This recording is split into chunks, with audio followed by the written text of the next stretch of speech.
છો બધા મજામાં દિશે આપણા વિડીયો જોતા છે, લાઈક ફોલો કરતા રહેજો. વ્લોગ પ્રભાત. તો મિત્રો આપણે આજે આવ્યા હતા ખેતરા ખાવા, જોઈ શકો તમે કેવું મસ્ત લોકેશન છે. તો મિત્રો એ બધી છે જો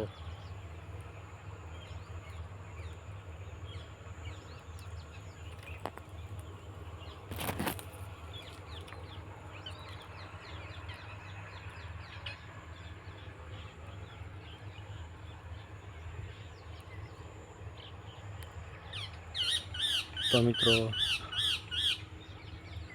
આપણે પાણી આવી ગયું મોઢામાં, તો આપણે ખાવાના જ છીએ. તો મિત્રો આપણો વ્લોગ હમણાં મૂકવાના છીએ અટાણે. તેમ જોઈ શકો છો કેવું મસ્ત છે. તો લાઈક ફોલો કરતા જઈજો વ્લોગ પ્રભાત. તો ફોલો કરતા જઈજો બધા મિત્રોને. બાય બાય ને ટાટા, બાય બાય.